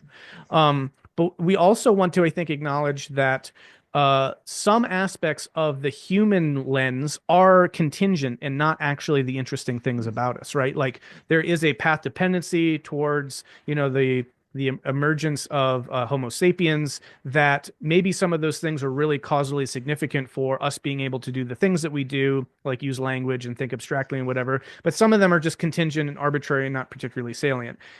Could there have been another language using symbolic information processing species that arose out of, lizards potentially, right? Like if a different evolutionary course had been taken. I'm of the thought that something like this, kind of experience that we're having is a broader category than just, immediately the specific human one. And so we don't want to make too much of the fact, for example, that we have five fingers. I actually think a lot of occultism and various kinds of, mysticisms and Gnostic thinking and some of those kinds of ways of thinking, esotericism, I would say, at its worst, makes this fallacy of like, well, the human has five fingers, and so then we can see five meaning. But like all it takes is if we ever find in another intelligent species and they've got 10 fingers on one hand, like blows out of the water all of the elaborate systems we tried to build on our own, seemingly, essential characters. So there is something about trying to disentangle what is, in a sense, the contingent anthropos from like the essential anthropos, which is language that I'm a little uncomfortable with anyway, but I'll just use it. Because I think we want to avoid the reification of the contingent and we actually want to identify what's significant there. So anyway, yeah, all that's to say, I think that in talking about all of this, we actually see deeper unity with the biosphere if we can appreciate that, yeah, our own anthropocentrism is part of a category of broader centrisms that crowisms and elephantisms and other kinds of living organisms are doing, and we shouldn't disown that. We just need to situate it relative to the biggest view possible, which I think is about bringing together those various perspectives and then seeing what we can get from that. So there's a lot of epistemology and ontological aspects that come into play there, and maybe we should bring on. I'd love to, talk to Jared and talk to Matt about their Yeah, takes on these things and get their perspectives. I Speaking think of, the next one of these we should fold somebody else into the discussion. I think there is a lot more to explore around the situated perspectival idiosyncrasy of various gazes and how we can distinguish between the irrelevant or contingent or self-limiting aspects of that, and where we can think of it as the intrinsic nature of the exchange of viable information in cosmic and living systems. As a guy who was spent a couple hours this morning working on a book about occultism, which is the based on the transcript from the course I just gave, I think there's a really low level occultism that thinks we got magically five fingers, but if you go deeper, that's the notion of the demiurge, right? That the deluding creator of the matrix gave you these five fingers. And to be an occult thinker, to be Gnostic, you have to think outside of the idea that the form you were given is magic. That's really what the non-occult thinkers think Hmm. is we're just stuck with the form we have. And the magicians are like, huh, I think this could be changed. So there's that. Um, there's something I really like about coming at all of this through an informational lens because informational thinking is, in some respects, intrinsically substrate independent. We have a lot of discussions now with AI about whether things like self-reflective intelligence are substrate independent, and we should be pushing that discussion into things like, are there teleological and normative orientations? Are there aesthetics? Are there evaluation systems that are also substrate independent that could come up out of any number of different kinds of informational processing systems? I think Wittgenstein is challenged by the fact that in some ways tigers can now talk, right? If people aren't tracking the Earth Species Project, they are hardcore using AI to create intercommunication between species. And what a great example of the upgrade of the noosphere's mapping of the biosphere. But there is an element, a really philosophical element that Wittgenstein is getting at in terms of the fundamental incommensurability of different perspectival lenses, but that's, as any integrative thinker will understand, that's not a fundamental limitation on the sense making we can do. That's actually the precondition for a broader sense of sense making. I don't know how many people know the evolutionary story of the history of the emergence of bones, but you got your little cells, and they have something that was poisoning them, their pollution, which was calcium, and they would excrete it. And then the other ones would excrete it, and they ended up like packing it really tightly in between them because none of them wanted it. So then you get these little bits of very tightly packed calcium rods. And it turns out, if you've got these tightly packed calcium rods, you have a scaffolding that allows the living cells to do moves, to stand up, to move around, to hold together in a way that they couldn't otherwise do. So, bones and vertebrates and all life on Earth that dominates the Earth at the moment comes out of this um, mutual antagonism. This tends to extrude something that's unbearable that exists between us.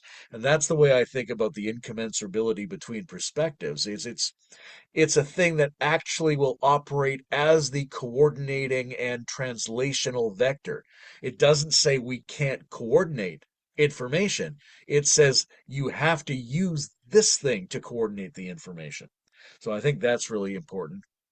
I don't know if we talked about neuroaesthetics. I mean, maybe there's still more discussion around art. I saw many years ago a study that said, and forgive me if I mentioned this already, I'm not sure if I have. Uh, you take some rats and mice, you feed them some cheese. Boy, they love that cheese. And you give them this orange block. Then you show them a picture of the block of the cheese you've given them, and they will go for it. But then you give them like a mannerist, right? A slightly extended version of it. They go for that one. They have in the field of neuroaesthetics, it turns out that even very simple forms of brain systems have a preference for slightly distorted versions of the representations of the resources they need for their own viability. And that's not arbitrary then. It's not only located in human beings. Whatever's going on there in nervous system bearing creatures, we can assume it is constrained and predisposed by cellular matrices, which are in turn constrained and predisposed by material matrices of various kinds. So there's a sense in which there is um, I don't know, a multi-level emerging aesthetics like sensibility that is not anthropocentric, but which we can best explore through the anthropocentric versions of that, and which tells us something about a form of orienting appetition in the unfolding layers of information processing that we can't discover only by thinking objectively about the universe, but can only discover by thinking subjectively and intersubjectively, but which nonetheless pertains outside the realm of human space. Yeah, that I wonder if what we're getting at there with the aesthetic aspect then is in mice, for example, you might see an extrude or what would be the like a manneristically deformed piece of cheese and say, hey, great, because what you're basically getting in a biospheric kind of natural context is a potential variation on something that is already of meaning to you, which is your food source. But, maybe here's this other kind or, because all over when we see in nature, we're always seeing, variation in selective retention, right? And so if we can adaptively, basically make use of some new sort of adaptation in our environment, all the better. And that's what is happening biologically all the time. What's curious as an idea is that maybe with art, what we're doing is sort of uh, producing those variations in the realm of imaginal space, and then we're relating to those, right? And then they actually have kind of interesting feedback thing of like you see the Madonna with the long neck, and you're kind of like,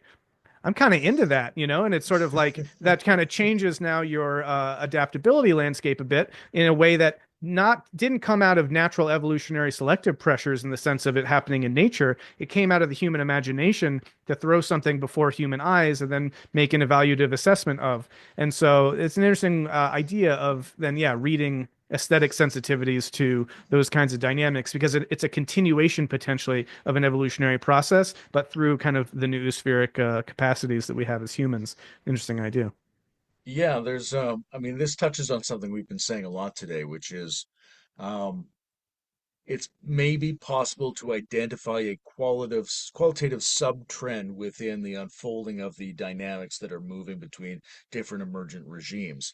Because when you think about um, Madonna with the long neck or the mouse with the long cheese, whatever it is, we're we're abstracting out something that says natural, says ecological viability, says those signals to us.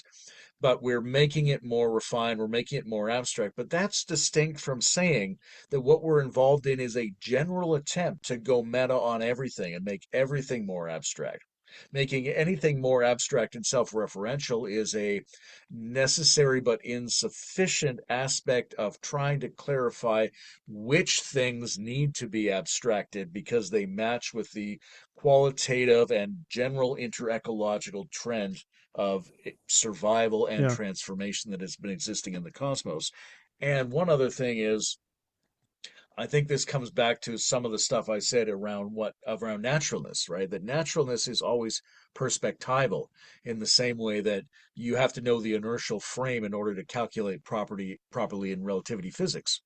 So when it comes to anthropocentrism, what we need to be saying is, in what way do we need to take our perspective into account in order to specify the configuration that produces the amplification of naturalness, right? It can't be done apart from perspectives, but it's not removed because there are perspectives. We need to be thinking the way Einstein thought about objective calculations in physics, which is you have to build the perspective into the frame so that you can do a more accurate calculation.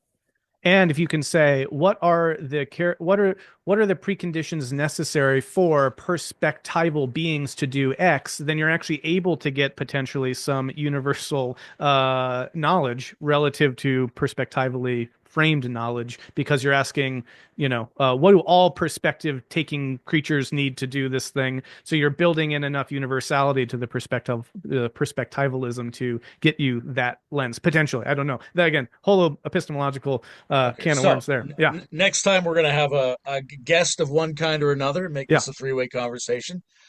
This is so much fun to do, and I think it's so relevant to the leading edge of thought that's going on in the world. Also, I'm painfully aware of the fact that I mean, unless you are well versed in art history and contemporary physics and multiple philosophical models, I don't know how you're going to track all of this, but that's fine. That's what podcasts are for. Let's really get into the weeds. And I don't know if I told you this, maybe I did. My partner showed our discussion at Trump's election Huh. to her mother, who showed it to her friend.